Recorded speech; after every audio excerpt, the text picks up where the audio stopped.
शुंगशैल soul सम विसाट जटा झूट चंद्रभाट गंग की तरंग नाल विमल नीर गाजे लोचन से लाल लाल चंदन की कौर भाल कुमकुम सिंदूर गुलाल भगुटी वर गाजे देवोना देव महादेव અને કાલોના કાલ મહાદેવ એટલે કે મહાદેવની આરાધના કરવાનો મોટામાં મોટો પર્વ એટલે કે મહાશિવરાત્રિ. આ શિવરાત્રિના દિવસે સમગ્ર ગુજરાત સૌરાષ્ટ્રમાં જ નહીં પરંતુ સમગ્ર વિશ્વમાં મહાશિવરાત્રિની ઉજવણી કરવામાં આવે છે અને મહાદેવની આરાધના એ ખૂબ જ વિશેષ માનવામાં આવે છે. આ દિવસે શિવની આરાધના કરવી, શિવની પૂજા કરવી, મહાદેવની અર્ચના કરવી એ ખૂબ જ વિશેષ માનવામાં આવે છે આ દિવસે. ત્યારે મહાદેવને રીઝવવા માટે, મહાદેવની ભક્તિ કરવા માટે શું કરવું જોઈએ, મહાદેવને આરાધના કરવા માટે કેવા કયા નિયમોનું પાલન કરવું જોઈએ. ત્યારે આપણી સાથે અત્યારે પંચનાથ મહાદેવના ભૂદેવ એટલે કે ઇન્દ્રવદન દાદા જોડાયા છે.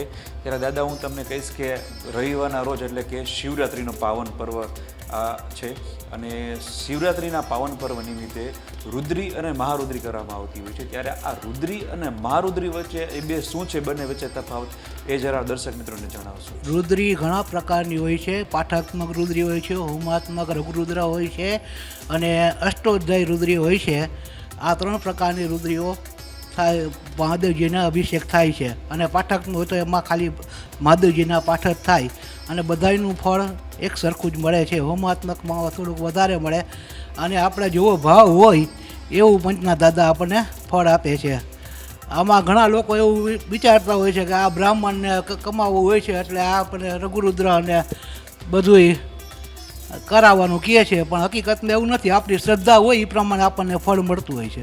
ખાસ કરીને તો રુદ્રી અને મહારુદ્રી કરતી સમયે કઈ કઈ વસ્તુનું ધ્યાન રાખવું જોઈએ અને કયા સમયે કરવું જોઈએ અને રુદ્રી કરે મહારુદ્રી કરવાના ફાયદા શું છે? રુદ્રી અને મહારુદ્રી કરવાના ફાયદાઓ અનેક છે. આપણી મેં પહેલાં બોલ્યો કે આપણી શ્રદ્ધા પ્રમાણે આપણને ફળ આપે છે.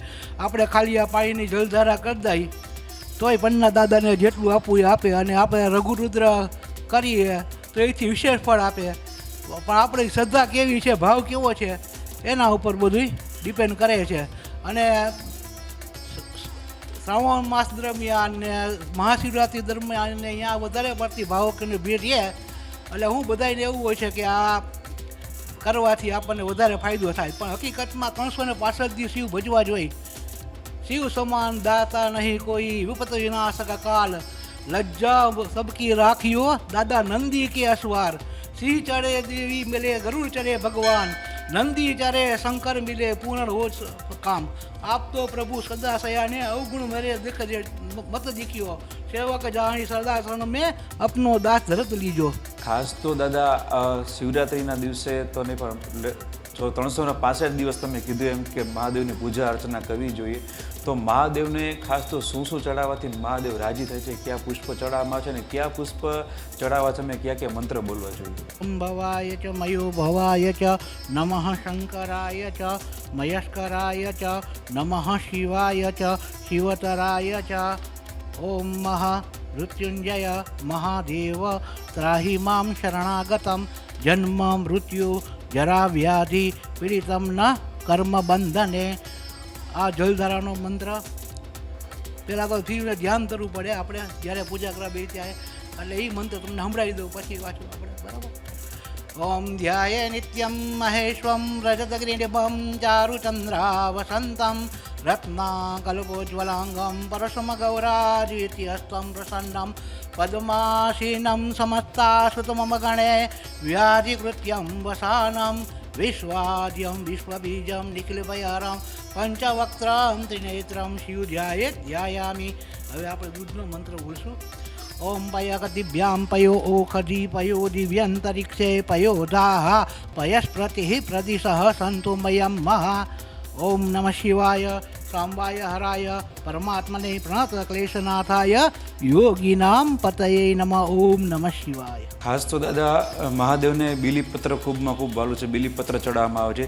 ત્યારે બીલીપત્ર ચડાવતા સમયે અને દૂધ ચડાવતા સમયે અને ધતુરો ચડાવતા સમયે આ ચડાવતા સમયે કયા કયા મંત્રનો જાપ કરવા જોઈએ? દૂધ ચડાવતી વખતે પય પ્રદિવ્યામ પયો ઓખધી પયો દિવ્યંતરિક્ષે પયોધાહ પયસ્પ્રતિ પ્રદિશ સંતુ મયમ.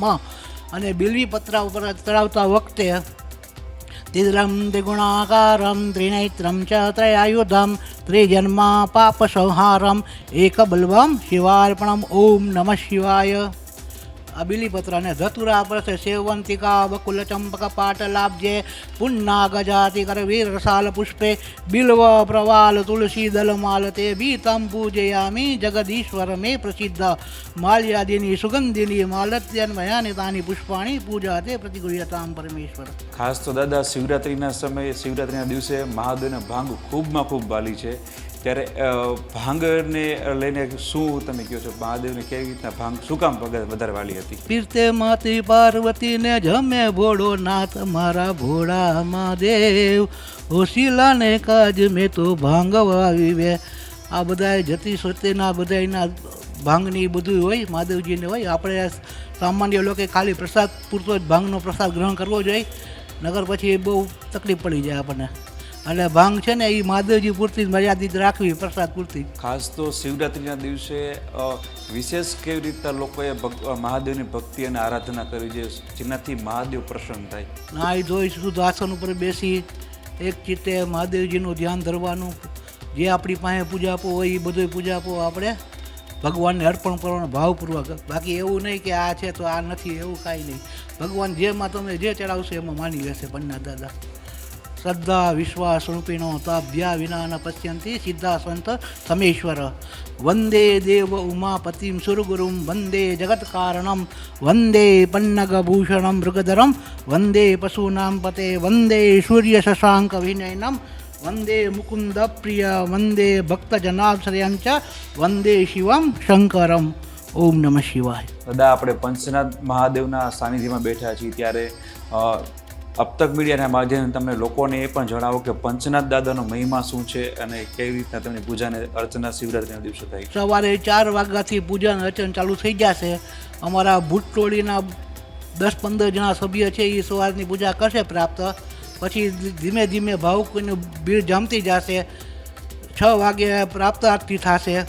પછી બપોરે 11:30 પાછી મહાપૂજા થશે. પછી શણગાર દર્શન થશે. પછી આખી રાત પૂજા આરતી, સંધ્યા આરતી થઈ જાય 6:45ની 7:15ની વચ્ચે. પછી આખી રાત પૂજા ચાલુ રહેશે 1-1 કલાકના અંતરે, અને 1-1 કલાકે આરતી થશે. એ દર્શક મિત્રો, તો આપણે જાણ્યું કે મહાદેવની આરાધના કરવા માટે કોઈ એક દિવસ નહીં પણ 365 દિવસ ત્યારે તમે સાચી શ્રદ્ધા અને લાગણી અને વિશ્વાસથી જો તમે મહાદેવની પૂજા કરો છો તો અવશ્ય ને અવશ્ય મહાદેવ તમને એનું ફળ આપે છે અને મહાદેવ પ્રસન્ન થાય છે. આવા જ વિશેષ અહેવાલ સાથે જોડાયેલો અબતક ચેનલ સાથે ત્યાં સુધી મને રજા આપશો.